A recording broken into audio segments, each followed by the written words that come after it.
Hello guys, ഈ കാണുന്ന 12 food ഐറ്റംസിൽ ഏത് വാങ്ങിയാലും വെറും 79 രൂപയുള്ളെന്ന് പറഞ്ഞാൽ നിങ്ങൾ വിശ്വസിക്കുമോ? അതെ ഗൈസ്, ഇൻഡിപെൻഡൻസ് ഡേയോടനുബന്ധിച്ച് ഇത്രയും ഓഫേഴ്സുള്ള ഒരു ഫുഡ് സ്പോട്ടിലാണ് നമ്മൾ ഇന്ന് വന്നിട്ടുള്ളത്. Zinger burger, chicken strips, peri peri chicken momos, chicken white sauce pasta, spicy wings, charcoal grill ഷവർമ, ഇതൊക്കെ കൂടാതെ ഈ കാണുന്ന ചോക്ലേറ്റ് ക്യാൻ കേക്കും ബിസ്കോഫ് മിനി സൺഡേയും പിന്നെ ചോക്ലേറ്റ് ബണ്ണും ഒക്കെ ഇവർ ഓഫർ പ്രൈസിൽ വരുന്നതാണ്.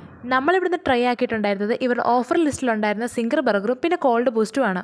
അത്യാവശ്യം നല്ല രീതിയിൽ തന്നെ ഫില്ലിങ്സ് ഉള്ള ഈ സിംഗർ ബർഗർ 79 രൂപയ്ക്ക് വളരെ വേർത്താണ്. ഈ ഫുഡ് സ്പോട്ടിൻ്റെ അടുത്ത് പറയേണ്ട മറ്റൊരു പ്രത്യേകത ഇവരുടെ ആംബിയൻസ് തന്നെയാണ്. ഫാമിലിയായിട്ടും ഫ്രണ്ട്സായിട്ടൊക്കെ ചില്ല് ചെയ്യാൻ പറ്റിയ നല്ല എസ്തറ്റിക് വൈബുള്ള ഒരു റെസ്റ്റോ കഫേയാണിത്. കൂടാതെ അത്യാവശ്യം നല്ല രീതിയിൽ തിരക്കുള്ള ഈ കഫേയിലെ independence day offer August 15 to 17 ആണ്. സ്റ്റുഡൻസിനൊക്കെ അത്യാവശ്യം ബഡ്ജറ്റ് ഫ്രണ്ട്ലിയും അഫോർഡബിളുമായ റേറ്റിൽ ഫുഡ് കഴിക്കാൻ പറ്റിയ ഡിഫറെൻറ്റ് ടൈപ്സ് ഓഫ് മെനു ആണ് ഈ ഹാഷ്ടാഗ് കഫേയുടെ മറ്റൊരു പ്രത്യേകത. എല്ലാവരും മസ്റ്റ് വിസിറ്റ് ആയിട്ടുള്ള ഈ ഹാഷ്ടാഗ് കഫേയുടെ ലൊക്കേഷൻ വരുന്നത് നമ്മുടെ മാംഗ്ലൂർ ഡെർലക്കട്ടയിലെ കണച്ചൂർ ഹോസ്പിറ്റലിൻ്റെ തൊട്ടടുത്തായിട്ടാണ്. അപ്പോൾ ഇന്നത്തെ വീഡിയോ ഗൈസ്, ബൈ.